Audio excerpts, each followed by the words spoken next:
Ladies and gentlemen, welcome back to The Truth. I'm your host, the one you love the most, Niall Hassan, back with a brand new episode here on The Truth. Back once again with my boy AJ Ponciano. AJ, how are you doing here today? I'm doing great now. How about yourself? I'm doing great as well. Today we're going over our week six takeaways here. We have officially reached the one-third point of the NFL season. Hard to believe. It always seems like it goes a lot quicker than we all want it to, and it goes a lot slower in the off season, which is the unfortunate reality of the NFL. But we did have week six to cover, or we do have week six to cover, I should say, both in NFL and fantasy. This is technically a fantasy-driven episode where we're giving you guys our five takeaways from the past week, although a lot of it does revolve around the NFL as a whole. But yeah, so basically we go one by one with takeaways and go from there. So without further ado, why don't you go ahead and give me your first takeaway from week six? Yeah, I can't really trust the Cowboys at any facet right now of their offense, defense. It's just all bad. Dak hasn't looked good these last couple weeks. CD did have a good game last week for the fantasy wise, but as a whole, the season really hasn't been that good. The running backs haven't been good.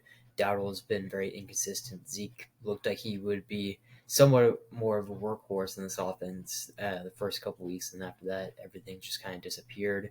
Jalen Tolbert's been all right. He's been very up and down. His highs have been really high, but his lows have been really low.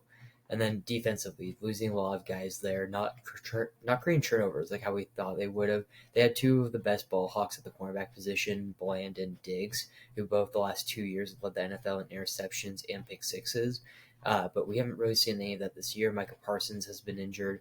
It's been a big thing. Just everything at every level, fantasy wise, NFL wise, Cowboys just haven't been good at any facet of the game at this point. Yeah, I think that's fair to say. Getting absolutely demolished, was it 49-7 or 47-9, something like that? Absolutely disaster for the Cowboys at home. My first takeaway is going to actually revolve around the Bears, and it's Cole Kmet is low key like a sleeper option for fantasy. Now, obviously, he's got a little bit of, I guess, mixed weeks per se. His best week before last week, well, actually, technically, it still wasn't his best week, was against Indianapolis, 10 catches, 97 yards, and a touchdown for 25.7 points. Last week against Jacksonville in London, 5 catches for 70 yards there. All in all, I'm looking at the target share for Cole Kmet and the Bears. I did watch basically the entirety of that game, and Caleb Williams is starting to get more familiarized in the pocket, get more familiarized in that offense, and he's really looking to guys like Cole Kmet to step up. Obviously, DJ Moore, Keenan Allen are some guys that are there, but Cole Kmet could low key be a sleeper option. He's rostered in about half the league, so he's available in a good chunk of leagues there for people to really consider maybe adding him to your rotation as far as tight end plays are concerned. Is he a reliable tight end one option right now? Probably not, but he could definitely serve as a good backup tight end that could really help bolster your fantasy team and give you some deep coverage as a whole. And he got 2 touchdowns last week, which is a season high. I think the momentum carries him forward. I know they obviously have a bye week, but good to kind of rush that before going on the road to take on Washington and Arizona. What about your second takeaway? Caleb Williams is finally getting into a groove. The first 2 weeks a little bit shaky, under 100 yards in his first game, 2 interceptions the second game. Had 360 yards this third game, 2 touchdowns, but also had 2 interceptions. But these last 3 weeks have been great. 150 yards, 1 touchdown, in a win over the Rams. But then next week versus Carolina, 304 yards, 2 touchdowns, no interceptions. And just last week, almost at 80 completion percentage, 23 for 29, 226 yards, 4 passing touchdowns, 1 interception. And he's also doing a good amount with his legs. I think he had like 50 something yards in this past game versus Jacksonville. I mean, this offense is kind of moving now. I mean, you just mentioned Komet. DeAndre Swift has been a really good fantasy option, someone who I did not expect him to have a good year. DJ Moore's had a solid year, even with all the weapons that they have there. Like I said, Caleb Williams finally just coming into his own. He's someone who I personally did drop for Justin Fields when I needed him. And ironically, that is the week he had one of his better weeks. And I lost that week because I started Justin Fields against the Cowboys, where he put up like 9 points. But yeah, Caleb Williams, if he's out there, he's not a bad QB2 option, especially if your quarterback does have a bye week coming up or even just has a better matchup. So for me, my second takeaway is Mike Evans, for where he was drafted and where he is valued, is a little bit too inconsistent to be trusted right now. He's had 3 weeks of 23 fantasy points and 3 weeks of anywhere from 3 to 7. And at times, it's really spotty. Last week at New Orleans was really shut down. He had the 2 catches earlier for 34 yards. Obviously, Chris Godwin's had a tremendous season. I was high on both of them going into the year. Obviously, Baker Mayfield, as you watched the game, had some inconsistencies, had like some touchdowns, like 3 interceptions, something like that. Just a really weird game for Baker Mayfield as a whole. But Mike Evans, it feels like he's especially valued so highly. Some people have him as wide receiver 1, 2, or for me, I have him as a flex option. But regardless, Mike Evans is one of those guys that is trying to repeat his 1,000 yards consecutively. I think it's what is it, year 8, 9, 10, something like that. It doesn't look like, at least for now, he's going to hit that. Obviously, still a lot of time left in the season, but I believe over 200 yards, but not too much further than that at the 1/3 point of the season. They still got their bye week upcoming, so being about 1/3 of his fantasy season through at about 200 some yards, it's not really going to cut it. I do expect as the season goes on that Mike Evans is going to pick up some steam, but although there's not really much you can do, the only thing I'd say is maybe consider trading him, just because I feel like guys that are a little bit inconsistent, like Mike Evans, are just really risky, especially when it comes down to the postseason time. But he still has 5 touchdowns on the year. The question is, can he really step up to the plate, especially when you need him down the line for those fantasy playoffs and hopefully that fantasy championship? Okay, your next takeaway. Yeah, kind of on the same lines as Michael Pittman, someone who I was really high on this year. I thought he was going to have a really good year.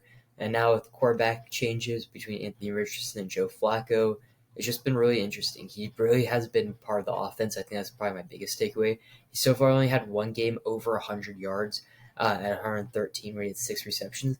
But outside of that, he hasn't gone above 40 yards. He has a couple touchdowns the last 2 weeks, but his just target numbers isn't there. Uh, he hasn't had a game over 10 targets. He's only had a couple games over 7 targets at this point. He just isn't a focal point wide receiver in this offense anymore, and I really don't understand why. I love Josh Downs. He's one of my top wide receivers last year, who was a rookie. Donnie Mitchell has been alright, but he hasn't been a big part of this offense. It's really just been Alec Pierce on the deep ball and Josh Downs on the 10, 15-yard routes. I mean, Pittman, where he was drafted, kind of same with Mike Evans, just very inconsistent. Has got touchdowns the last 2 weeks. That's really carried his fantasy value. But outside of that, just really hasn't shown any consistency. And especially if Anthony Richardson comes back, they didn't really mesh that well together. I thought Joe Flacco, when he came in and he had the 100 yards, that could be something that's going to turn the season around.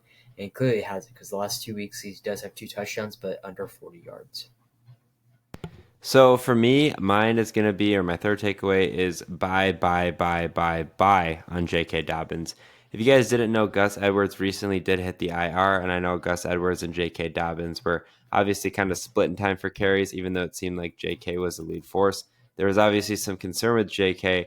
Just as far as overall running back value, overall injury stability, just because he's obviously had 2 devastating injuries that have plagued his career, especially early on in the season. So there was a lot of skepticism regarding Dobbins going into this campaign. But last week, if you had any fears of J.K. Dobbins' usage or anything like that, I think they were put to rest. Had 25 carries for 96 yards and 1 touchdown, a couple receptions for 6 yards. But 25 carries is the eye-popping number that I'm looking at here. Obviously, the Chargers have a really good running game. They're going to utilize it a lot. That's how Herbert's able to have success. And that's how Jim Harbaugh has obviously always used his offenses. So it's a win-win-win situation. Obviously, you're going to have to worry about injuries just because it's J.K. Dobbins, but it's because it's the NFL as well. You're going to have to worry about injuries with every player. Now, guys like J.K. Dobbins could be more susceptible, and you could have a little bit more reservations with them. But in the grand scheme of things, you can't really base your decisions off overall injury predictions per se. So I would buy heavily on J.K. Dobbins. This is probably the last week that you really can, especially since Gus Edwards is going to miss the next at least 3 games, but with a lingering injury, especially coming off IR, it could be a prolonged period as well. So buy on J.K. Dobbins. Okay, your fourth takeaway. I mean, I'm gonna stay on that same team. Quentin Johnston. I think it's finally time. It's official.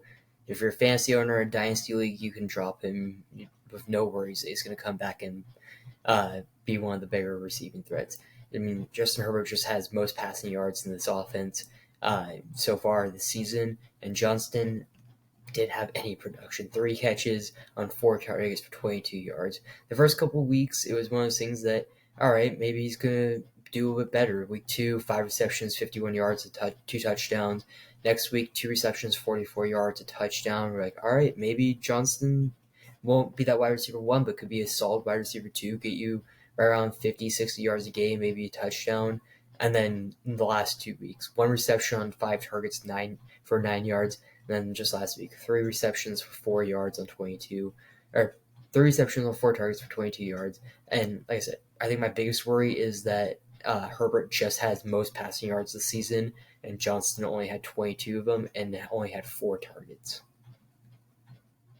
So my next takeaway is to buy high on the Justin Fields hype. I mean, look, Justin Fields finally seemed to kind of get his rushing capabilities back to where the Justin Fields we all know. First of all, Justin Fields right now at the time of recording this, which is still during the Monday night game between the Bills and the Jets, is the fifth ranked position quarterback. Now, if you had said going into the season that Justin Fields would be the fifth ranked position quarterback, you'd be lying because they didn't even know if he was going to be the starting quarterback there in Pittsburgh. But he's done a tremendous job. I think Russell Wilson last week or week 6 was the first week he was fully healthy, and he was still a healthy scratch as far as the starting is concerned. Whatever is going on with Russell Wilson, the Steelers is confusing because Tomlin said there's a difference between health and rust, which I understand, but I feel like Russell Wilson's basically been healthy since week 3. So if Tomlin wasn't just beating around the bush and saying that Justin Fields is their quarterback, it would make a lot more sense. But for some reason, he's trying to beat around the quarterback there. Obviously, they got Russell Wilson for basically a minimum slotted value because the Broncos are still paying him a gazillion amount of dollars. And they got Justin Fields for a bag of potato chips. So they really got 2 quarterbacks that could be starters on any NFL team. Well, not any NFL team, most NFL teams any day, and they got them for very cheap to explore other areas, maybe make Justin Fields their franchise quarterback. Whatever the situation is, it's working. So there's no reason for Russell Wilson to necessarily jump in as a starting quarterback right now, even though there's the expectation that maybe he was going to be at the start of the season. It just doesn't make sense, at least for right now. Justin Fields, at least unless something happens, is their quarterback moving forward. Had 2 rushing touchdowns last week. He had 2 rushing touchdowns in week 4 to get him 32 fantasy points, and his passing game has been really efficient. He's currently sitting at 5 touchdowns to 1 interceptions, which obviously was a bit of a concern, and only 1 fumble loss on the year. So buy high on Justin Fields. I think this is a perfect fantasy value option, especially for a lower budget player like Justin Fields as far as overall availability. And again, if you drafted Justin Fields, you probably hit the lottery, and it's probably in those deeper leagues that could really help lead you to those fantasy successes, come January, or end of December, beginning of January. Okay, and then your final takeaway. Uh, if this is another buy high, I mean we've had very similar targets, but buy low on Bryce Young. Honestly, I think he's going to get traded. He may sit a year, so if you're in a dynasty league, he may be someone that you're able to go get for maybe even fat money at this point. I really like Bryce Young. I like his potential still, and there's a lot of teams that need quarterbacks. I mean, a team like the Raiders, O'Connell is not the answer. Minshew's not the answer, but you know what? It's an upgrade at every facet going over to the Raiders. Better weapons, better offensive line, better defense. There's somewhere. Some team's going to trade for him this offseason, especially because it's lining up for the Panthers to have the first overall pick again. And there's a good chance they go pick up someone like Cam Ward or Carson Beck or Jackson Dart with that number 1 overall pick. Bryce Young will be on the move after this year. I have no doubt in my mind that they are going to move on from him, especially if they do land that number 1 overall pick, because there's so many quarterbacks in this draft. They're going to go out and draft another one. As much as I like Bryce Young, that's just kind of how it is right now with Carolina. They're just going to have a revolving door of quarterbacks until one sticks, even though it's a horrible team that they're putting that quarterback around, or that rookie quarterback around. Bryce Young, he's going to go somewhere else. I really like him. I would love the Saints if they would somehow be able to go get him, because I think that would be a great quarterback for that team. But who knows? I mean, he's still young. He could sit next year, grow into that system. I really like him. I mean, look at Aaron Rodgers. I know he's a little bit different, but he sat for 4 years or 3 years before he became a starting quarterback for the Packers. Maybe one of those things for Bryce Young. He just needs to sit behind a veteran quarterback and learn for a couple of years. So you've already seen one game of Spencer Rattler, and you're already looking for the next young quarterback, or what? Oh, I think Rattler did great in for the situation he was put into. Everyone expected him to throw an interception, which he did, but outside of that, I mean, he led the team from being down 17 in the first quarter to 20 unanswered points. It was just kind of one of those things the defense gave out, and Rattler hasn't been a starting NFL quarterback. He's not used to playing late in games like that and be able to hold leads and be able to go back and forth with an NFL team. It was his first start in the middle of the season. Yeah, no, I agree 100%. My final takeaway is the Lions' pass catching game is going to be irrelevant as long as the Lions' rushing game continues to dominate the way that they do. I think they had 170, 180 yards, 180 yards last week. I obviously know the passing game was overall successful, but it's really was the wealth was spread around in the passing game. Obviously, the emergence of Jamison Williams has helped tremendously for the Detroit Lions offense as a whole. Last year, they were completely reliant on Amon-Ra St. Brown and Sam Laporta. And Jamison Williams last week, for example, had 3 catches, 76 yards, and a touchdown. Guys like Khalif Raymond, 4 catches. Tim Patrick, 3 catches. Laporta had 1 catch for 52 yards and 1 touchdown, and that was on a trick play. Amon-Ra, 4 catches, 37 yards, and a touchdown. But this all is opened up because of the rushing game by the Detroit Lions. Montgomery, 2 rushing touchdowns last week.